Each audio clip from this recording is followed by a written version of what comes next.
અને હવે વાત વધતી ગરમી વિશે। આજે પણ રાજ્યમાં રહેશે ગરમીનો પ્રકોપ।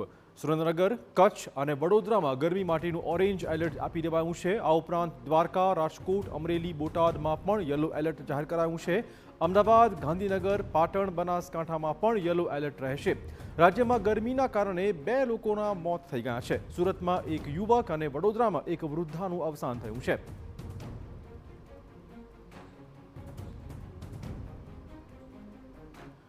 એક મહત્વના સમાચાર ભાવનગરથી, જ્યાં મહુવામાં માવાની મીઠાઈમાં ભેળસેળનો પર્દાફાશ કરાયો છે। 3 લાખથી વધુની કિંમતનો 1189 કિલોગ્રામ માવાના જથ્થાનો નાશ કરાયો છે।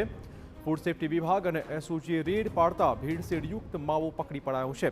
રામકૃષ્ણ, મધુરમ, શ્રીરામ અને ગૌતમ ડેરીમાંથી આ ભેળસેળયુક્ત માવો પકડી પડાયો છે। ફૂડ સેફ્ટી વિભાગ અને એસઓજીની કાર્યવાહીથી ભેળસેળિયા વેપારીઓમાં હાલમાં ફફડાટનો માહોલ જોવા મળી રહ્યો છે।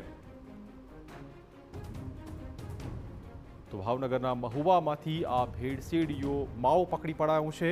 કેટલીક ડેરીમાંથી તપાસ દરમિયાન આ માવો પકડી પડાયો છે।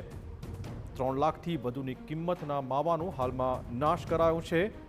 વધુ વાત કરવા જોડાશે અમારા સંવાદદાતા અજીત। અજીત, શું વધુ અપડેટ?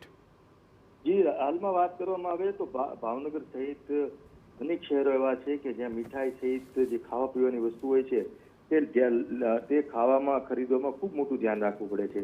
ત્યારે ભાવનગરના મહુવા તાલુકાની અંદર માવાની મીઠાઈ જે છે તે ખાવા પહેલા ખૂબ જ ધ્યાન રાખવું પડે તેવી સ્થિતિ છે। કારણ કે મહુવામાંથી ભેળસેળયુક્ત મોટા પ્રમાણમાં, ખૂબ જ મોટું પ્રમાણ કહી શકાય એ પ્રમાણમાં માવો, ભેળસેળવાળો માવો મળ્યો છે, જેમાંથી મીઠાઈ બનતી હોય છે, અનેક પ્રકારની આઈટમ ખાવા માટે બનતી હોય છે। તે જ મુખ્ય વસ્તુ જે વાપરવામાં આવે છે માવો, તે જ ખરાબ જોવા મળ્યો છે। ફૂડ સેફ્ટી વિભાગ અને એસઓજીની સરપ્રાઇઝ આખી ચેકિંગ હતી, તેમાં રેડ પાડવામાં તો તમામ ડેરી, તમામ મીઠાઈની દુકાનો પર ચેકિંગ કરાયું હતું। તેમાં ડેરીમાંથી ભેળસેળયુક્ત માવો ઝડપાયો છે।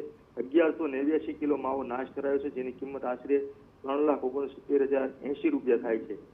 એમાં મેઇન જે મેઇન દુકાનો છે, જેમાં રામકૃષ્ણ, મધુરમ, શ્રીરામ અને ગૌતમ ડેરીમાંથી મોટા પાયે માવો ઝડપાયો છે। આ માવાની આઈટમ કોઈ પણ વ્યક્તિના શરીરમાં જાય તો સીધો જ આરોગ્ય ઉપર અસર થાય તે વાત પાકી છે। ત્યારે ભાવનગર જિલ્લાની અંદર માત્ર એસઓજી અને જે ફૂડ વિભાગ છે તેણે ભાવનગરના ગ્રામ્ય કે મહુવા નહીં, પરંતુ સમગ્ર જિલ્લામાં, મોટા શહેરોમાં, ભાવનગરમાં પણ તપાસ કરવાની ખાસ જરૂર છે। કારણ કે અત્યારે એક સાઈડ ગરમી વધી રહી છે, ત્યારે આ પ્રકારની માવાની ભેળસેળયુક્ત જે મીઠાઈઓ છે ખાવાથી શરીરમાં નુકસાન અને માંદા પડાય છે, ફૂડ પોઈઝનિંગ થાય છે, એટલે ધ્યાન રાખવું ખૂબ જરૂરી છે। ધન્યવાદ અજીત, તમામ જાણકારી બદલ।